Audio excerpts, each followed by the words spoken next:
When people talk about classic westerns, two names come up more than any others: John Wayne and Randolph Scott.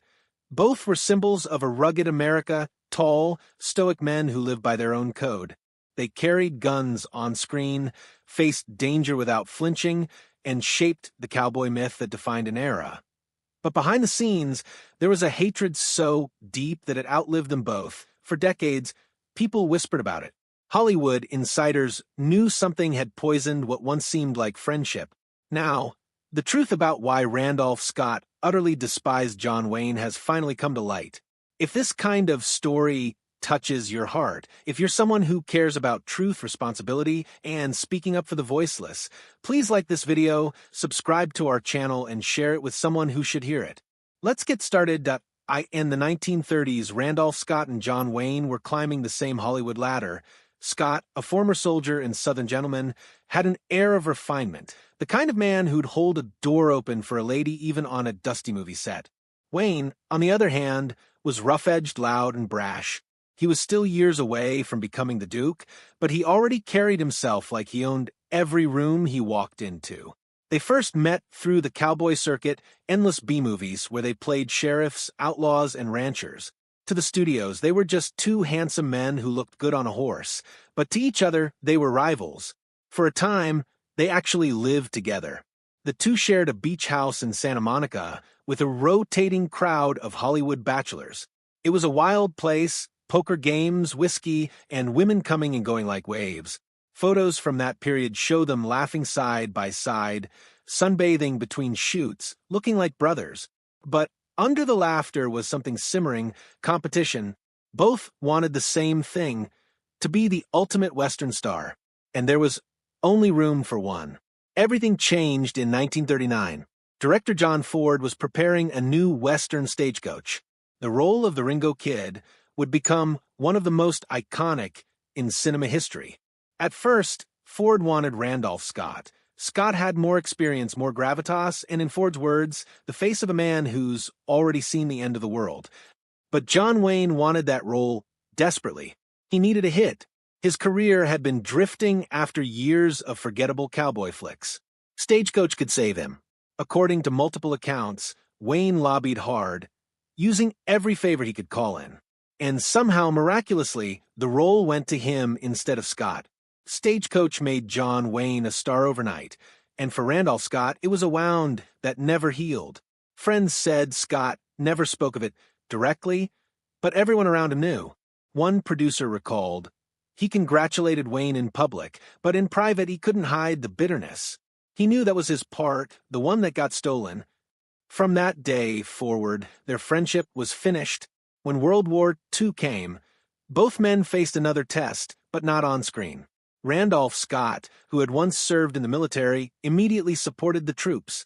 He worked tirelessly to raise funds and even volunteered for training assignments. John Wayne, however, did not enlist.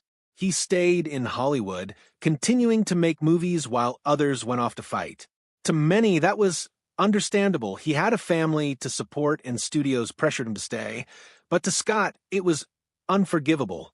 He played heroes on screen, one friend said, but when it came time to be one in real life, Randolph thought he ran away. From that moment, Scott's disgust for Wayne turned into something darker: moral contempt.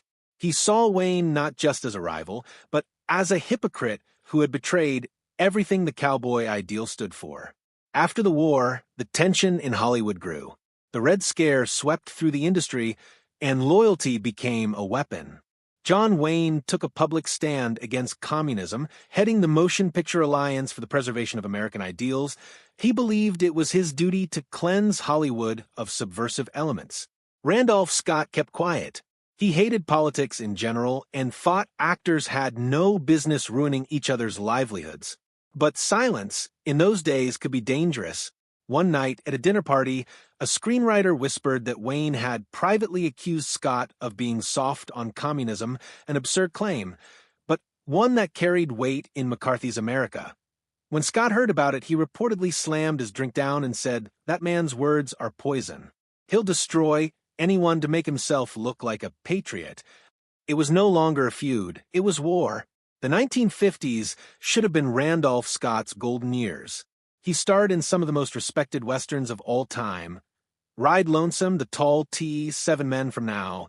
His films were quieter, more introspective, even poetic. He played men haunted by age, regret, and lost honor. Critics began calling him the thinking man's cowboy. John Wayne, meanwhile, ruled the box office with big, loud pictures like The Searchers and Rio Bravo. He was America's idea of manhood, untouchable, indestructible, the embodiment of the frontier spirit. But behind closed doors, Wayne often mocked Scott's films as boring little art pieces.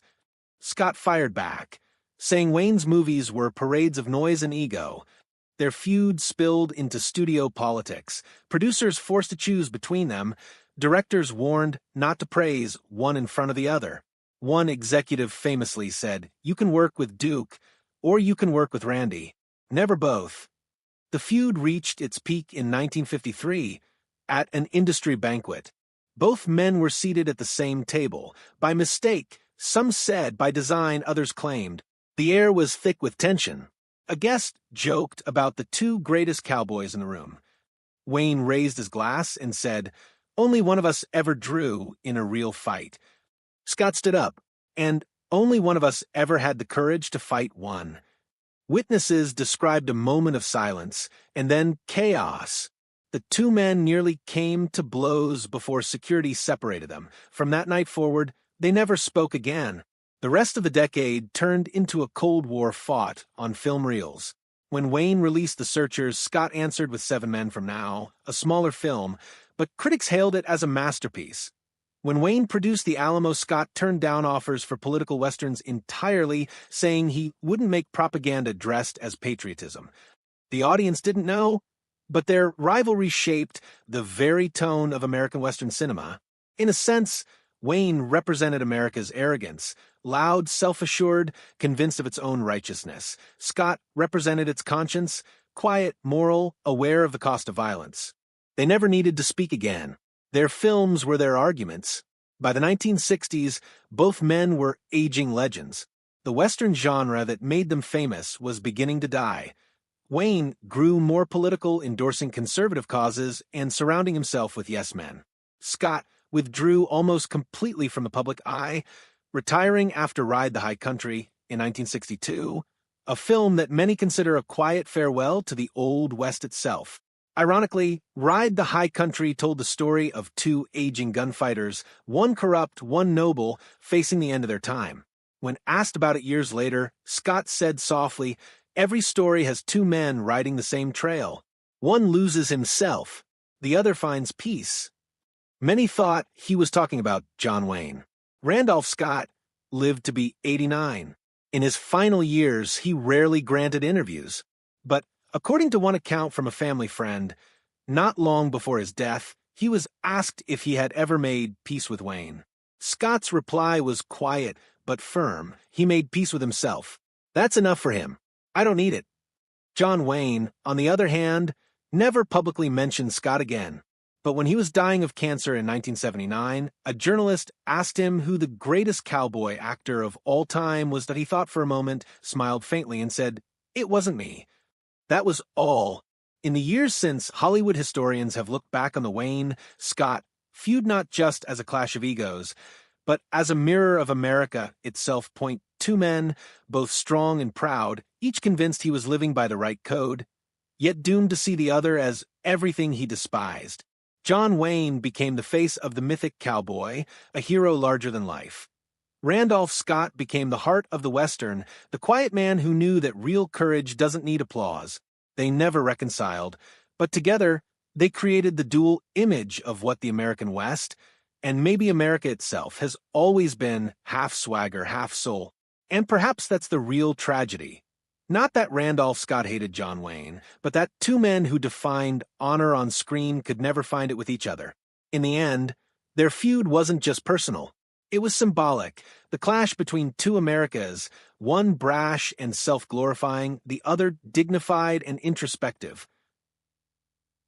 Hollywood may have chosen its hero, but history remembers them both. Randolph Scott, the man of quiet principle; John Wayne, the legend of thunder and shadow. and between them, a silence that still echoes across the silver plains of memory.